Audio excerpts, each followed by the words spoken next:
Cette agression et également apporter notre soutien indéfectible aux autorités de la transition et aux forces armées maliennes. Cela prouve que tout le peuple malien est derrière notre transition, derrière notre général d'armée et son Excellence, M. Assimi Goïta. À cette occasion, la couche juvénile malienne a surtout réaffirmé son soutien aux femmes et aux autorités de la transition. Nous sommes prêts à se substituer aux militaires, même s'il le faut.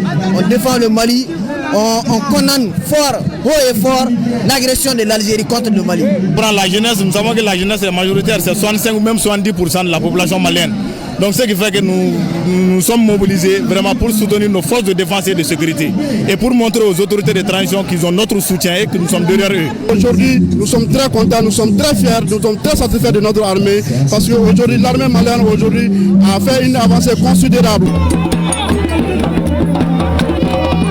Ce jour, samedi 12 avril 2025, sera gravé en lettres d'or dans les annales de l'histoire du Mali. La journée est marquée par la grande mobilisation de soutien aux autorités de la transition à travers tout le pays et de la diaspora de façon simultanée. Centre international de conférence de Bamako, nous allons à 200 km de la capitale. Dans la cité des Balanzans, Ségou, la mobilisation de soutien a été générale avec en tête les sages de Ségou. Les manifestants ont condamné la position de l'Algérie, appelé à la prolongation de la transition et la dissolution des partis politiques. Amidou Diallo et Cheikh Tangara nous en parlent. Seul l'intérêt du Mali et de l'AES compte. C'est dans cette optique que se tient cette caravane patriotique qui a mobilisé les Ségouviens autour des sailles de Ségou, des associations et mouvements de soutien à la transition. Les caravaniers sillonnent la ville de Ségou sur environ 6 km. Cette caravane est couronnée par un meeting au rond-point de l'Uptanian Fomba, un meeting marqué par la lecture d'une déclaration. Aujourd'hui, le général d'armée Assimi Goïta a fait la preuve de sa loyauté et jouit de la légitimité populaire. La population de Ségou, patriote convaincue et engagée, demande qu'un mandat de 5 ans lui soit accordé pour poursuivre l'œuvre de stabilisation de notre pays à l'instar de ses homologues de l'AES. La population de Ségou a appris avec étonnement et amertume l'acte odieux de l'Algérie qui a abattu un drone de l'armée malienne.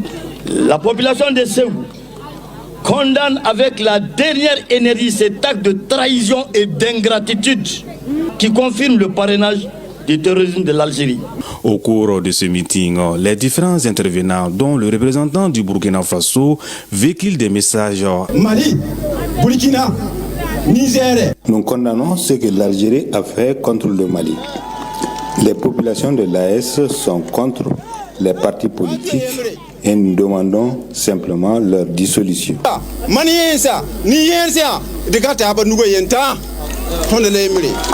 À la fin du meeting, les sages ont invité les Ségouviens en particulier et les Maliens en général à soutenir inconditionnellement les autorités de la transition pour un Mali stable et prospère.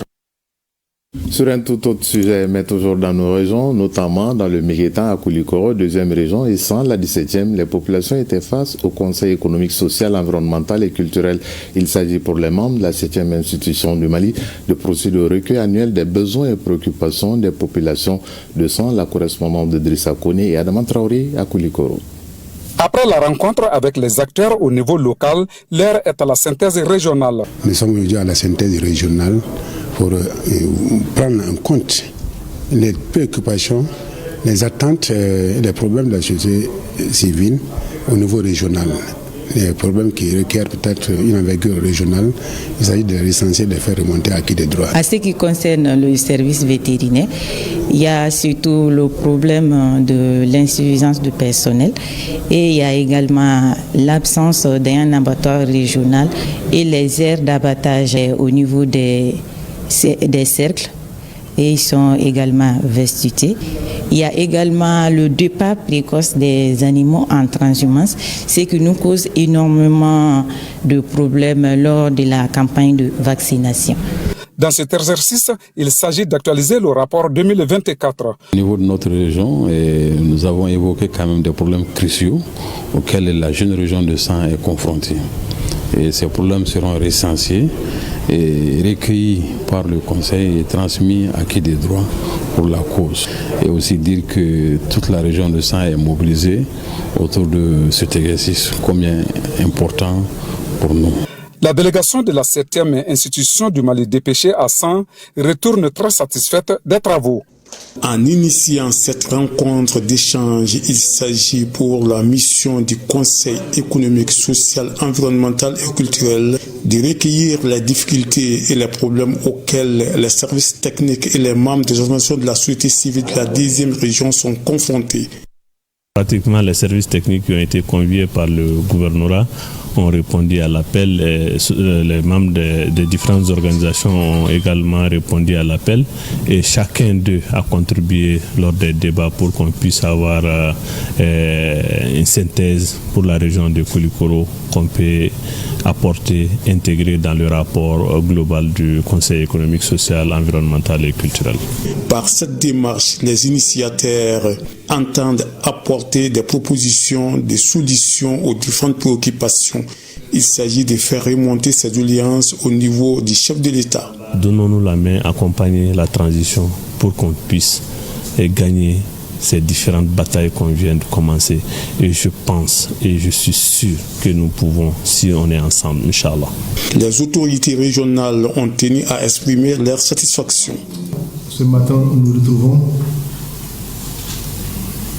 pour partager avec la mission nationale les problèmes de notre région, la région de Koulikoro.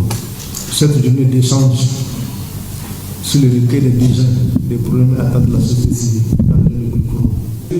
Rappelons que cette étape de Koulikoro est la synthèse de la phase régionale. Auparavant, la mission du CESEC avait sillonné les cercles de Kati, Kolokani, Banamba, Kangaba et Koulikoro. Même exercice dans la 15e et 18e région, il s'agit de Bougouni et de Douanzan. Dans ces deux localités, le Conseil économique, social, environnemental et culturel était à l'écoute des populations. Après, il a recueilli les besoins et attentes des populations. À Bougouni, à Gali, à Aguissa, et Djibril Bagayo, et à Douanzan, Al-Mouzer, Al-Kamissa et Atara. La 7e institution de la République respecte une tradition, celle du recueil annuel des préoccupations des populations.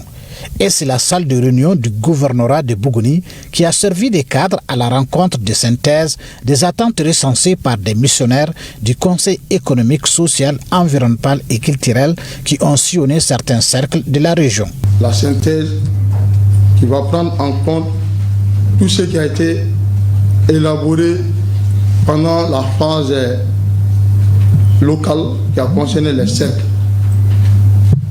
Je voudrais aussi dire aux uns et aux autres, c'est vrai que la mission a concerné uniquement 3 cercles, mais c'est indirectement tous les cercles, les 10 cercles ont été concernés parce que la mission était venue dans l'ancien schéma de notre région.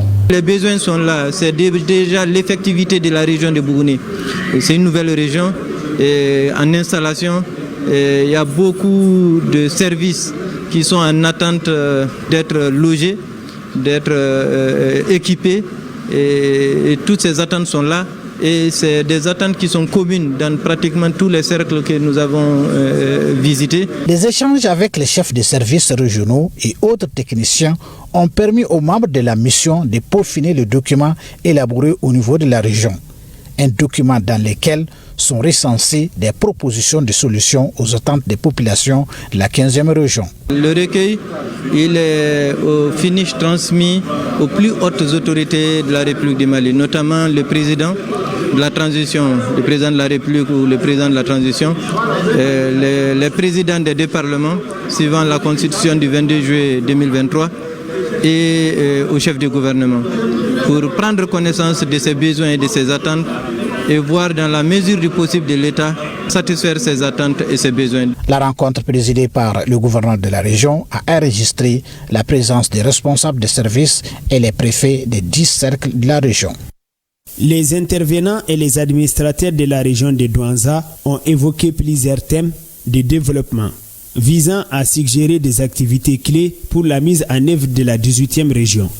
Les chefs des collectivités territoriales ont pu s'exprimer pour quand même dénoncer les problèmes auxquels ils sont confrontés par rapport aux difficultés d'aménagement en termes de tourisme, en termes de culture. Cette action fait partie de la synthèse régionale des attentes et des besoins de la population dans le cadre de l'élaboration du rapport annuel du Conseil économique, social, environnemental et culturel. Nous avons vraiment touché à pratiquement tous les domaines. Donc les gens ont fait vraiment des propositions pertinentes. À l'issue des travaux, un certain nombre de projets ont été sélectionnés. Dans tous les domaines, les points les plus importants ici, c'est dans le domaine de l'agriculture. Voilà, parce que nous avons vraiment demandé à l'État de ménager vraiment les lacs et les mares. Et parce que si je prends un exemple tout de suite, nous avons ici des mares qu'on appelle la mare de Yaéré, qui s'étend vraiment de Douaza, de Koraro, de Diaptoye et une partie de Kouelkoudia. Donc si l'État vraiment parvient à ménager vraiment cette mare, on va produire et puis vraiment essayer aussi d'exporter ce que nous avons. La région de Douaza en expansion espère recevoir un soutien principalement dans les domaines agricoles, mais également dans l'hydraulique et surtout les transports grâce à la réhabilitation des routes. Après un tour dans les régions, retour à Bamako pour parler santé avec le lancement du projet Renal Care de la jeune chambre universitaire Bamako Elite sous le thème « Vos reins vont-ils bien ?» Ce projet consiste à mener une vaste campagne de dépistage des reins pour prévenir contre la maladie rénale. Tueurs silencieux, les maladies des reins peuvent être contrées avec des conseils, une bonne hygiène de vie et le sport. Kassim Diallo, Abdul Salam Bambara.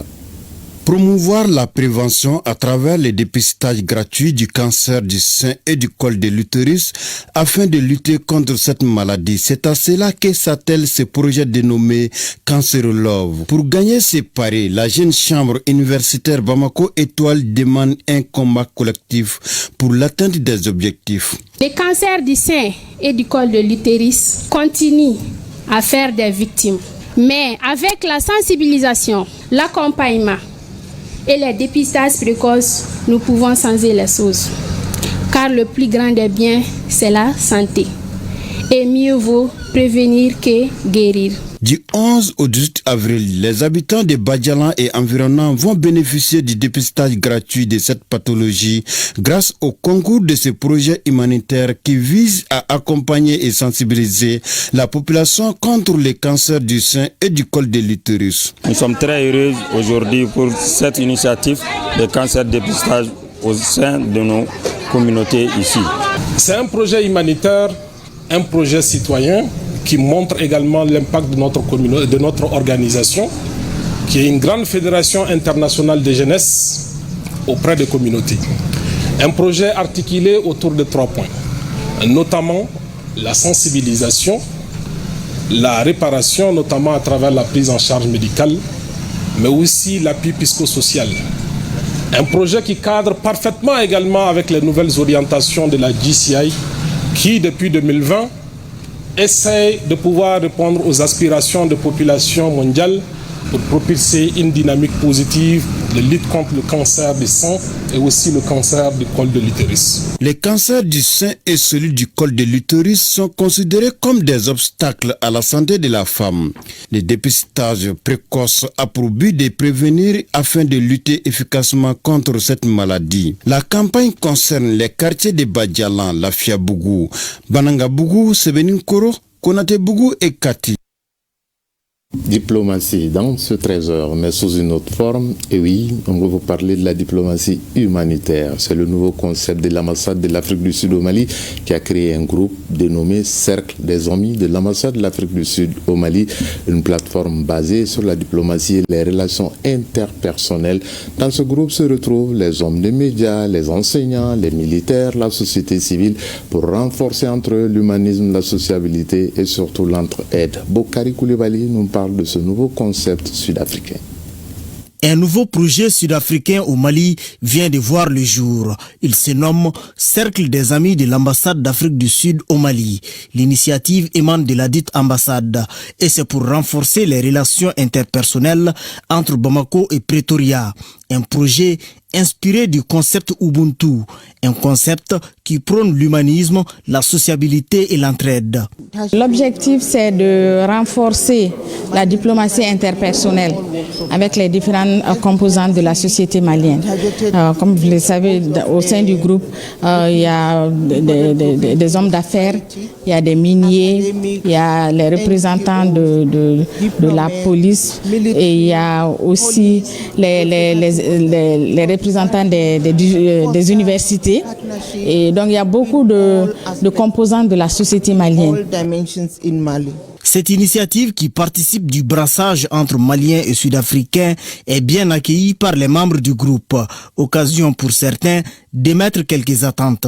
Moi, mon attente en tant que représentante un peu du monde académique, c'est surtout dans les domaines de la coopération académique. Donc, nous avons exprimé un besoin comme quoi nous aimerions avoir plus de partenariats, plus d'échanges académiques avec les universités et les instituts de recherche sud-africaines. Nous voulons avoir aussi plus d'informations et même des facilités à travers l'ambassade pour avoir des bourses de recherche, des bourses de mobilité et pour les étudiants et pour nos collègues. Et l'ambassade d'Afrique du Sud de promettre l'examen de faisabilité de ces attentes. La chargée d'affaires de l'ambassade s'est dit également prête à accueillir toute personne désireuse d'appartenir à cette plateforme. Nous restons dans la diplomatie, mais cette fois-ci culturelle, car la culture est le premier ambassadeur d'un pays. Et vous dire que la première édition du festival dénommé La Parole du hip-hop a été lancée au Musée national à Bamako. Le thème de la présente édition est la désinformation. L'événement est organisé par l'association Akili Foli Moussa Kamara. La Parole au hip-hop est le premier festival 100% rap au Mali. C'est également un événement culturel itinérant qui va sillonner 8 régions du pays. Chaque année, on essaie de voir une thématique qui colle avec l'actualité.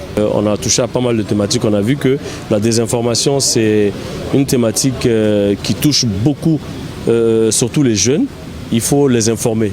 Cette année, nous avons conçu une programmation. En premier, c'est les panels de discussion sur la thématique, cette année sur la désinformation. Il y a le World Café, faire des World Café dans certaines régions comme Tombouctou. Et aussi, il y a la partie compétition qui est conjuguée au concert. Le festival La Parole au hip-hop contribue à la promotion du rap malien. Il bénéficie du soutien et de l'accompagnement des partenaires. C'est très important pour Orange d'accompagner toutes les initiatives qui concernent tout ce qui est culture, musique et jeunesse. Je trouve que le thème des informations est très important. Dans le cadre de ce festival-là, c'est de savoir que les artistes sont les premiers messagers et les premiers porteurs de messages d'une nation. Le festival La Parole au hip-hop, cette activité juvénile, contribue à lutter contre la désinformation. La présente édition coïncide à l'année dédiée à la culture et le parrain de l'événement est le ministre de la Culture. Son représentant se réjouit du choix porté sur le chef du département du tutelle. Le choix n'est pas un hasard, c'est un choix qui nous honore et que le ministre, chaque fois qu'il intervient, il dit que cette année, on doit faire des activités de plus en plus pour pouvoir rehausser le niveau de la culture. Il est à signaler que la 11e édition du festival La Parole au hip-hop se tiendra du 11 au 25 avril 2025 à Bamako. C'est du Musée national de Bamako en cette année de la culture au Mali que s'achève ce journal. Le prochain, c'est à 20h. Vous retrouverez Khadija Toukone pour le grand journal du soir. D'ici là, prenez soin de vous. Chacun de nous ne peut être une étoile, mais tâchons de briller pour éclairer là où nous sommes.